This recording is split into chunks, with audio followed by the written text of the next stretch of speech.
Kanina ay natunghayan natin ang naging pagsisimula ng online benefit concert na Kinang. At mula sa mga young drag queens, tumako naman tayo sa older generation ng sining na ito. Isa na rito si Cherry Pie na nagtanghal din noong concert. Ako po si Daniel Padilla Magbanwa Jr., 52 years old. Member po ako ng LGBTQ community. Ginawa na ako ng tatay ko, ako junior. Kasi mostly, kinuha daw nila yung mga pangalan namin sa Bible eh. Ako Daniel, God is judge, gano'n. Si Daniela, lumaki Daniela. Tsaka nakakatuwa din kasi proud ako kasi ang gwapo-gwapo ni Daniel. Naging pang-bluff ko siya. Kuha ko ng PhilHealth, magbabayad ako ng kung ano. Ano pangalan niyo po? Daniel Padilla. Ha? Nasya-shock sila. Pero lalagyan ko ng apelido, Magbanwa Jr. Sumasali na ako before ng mga lip-sync contest, pero ang pangalan ko noon, Joanne Collins.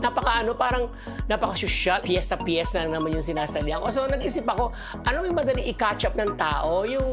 Kasi magko-comedy ako eh. So inaisip ko, Cherry Pie. So hanggang ngayon, ginagamit ko pa rin yung Cherry Pie.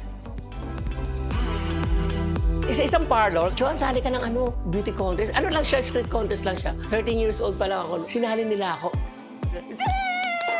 Habay na habay. Nanalo ako doon. Title ako, Miss Gaylok Ban. After nung manalo ako, nanay ko, dead man, nananahilang siya ganyan. Ang papa ko kasi, dumating. Hinawakan niya muna pala yung trophy. Kanina tosam yung gano'n. Akin, John niya nanalo, yung mga bakla dyan nanalo. Boom! Siguro hindi pa ako tanggap, siguro. So, nagtampo ko. Naglayas ako 1 month. Doon ako tumira sa mga parlor, nagwawalis-walis ako. Ang inalam ko lang, magsuklay-suklay, mag-riban-riban. Nakasurvive naman ako doon. Kaya lang, naawa rin kasi mag-aaral ako eh. Pinatawag din nila ako. Umuwi ka dito. Tapos sinermonan lang ako. Kaya nag-aaral na ako. Mula sa mundo ng beauty pageant ay napadpad si Cherry Pie sa pagpo-perform sa bars. Dito niya nakuha ang oportunidad para makapagtrabaho sa ibang bansa.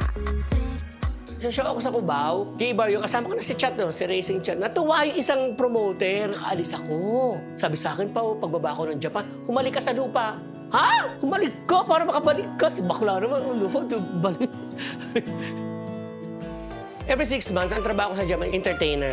Pa-perform, makanta, sumasayaw. Yung drug talaga, nung ma-discover ko naman yung sa akin, lip sync lang. Then, next is the mukha. Next is the outfit, lahat yan from head to toe hanggang nail. Then the performance. Ang pinaka-importante dun yung performance mo talaga. Buo na yun eh, package na siya eh. Marunong kang gumawa ng costume, marunong kang mag-makeup, marunong kang kung ano-ano, basta sa sarili mo. Yun ang definition ko ng drag.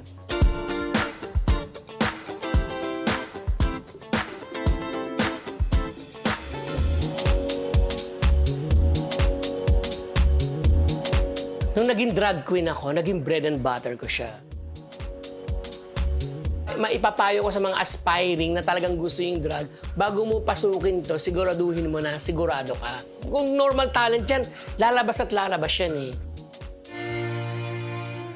Dahil sa pandemic talaga, naapektuhan niya kasi imagine mo, wala kang nakita. Pangalawa, lalabas yung anxiety niyan eh, yung depressions mo, lahat. Pakiramdam mo lagi malungkot kasi kulang ka eh. Kulang yung ginagawa mo sa araw-araw.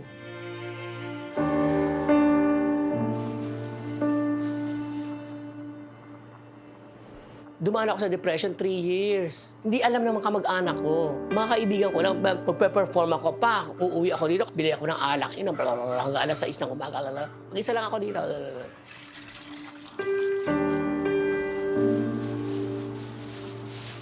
Kapag paulit-ulit na gano'n ang routine mo, nakakasawa. In-enlight ko yung sarili ko. Lahat naman dapat pagdaanan eh. Up, down. Pero siguraduhin mo lang na dadaanan mo lang sila. Huwag kang hihinto doon. Kung nahihirapan ka, Dan, go, excuse me ka pa. Ito pala yun. Next step. Ang buhay kasi parang pagsasayaw din yan. Hindi mo siya mape-perfect. Kaya sa mga drag, laban lang. Once you are true artist, hanggang mamatay ka, artist ka.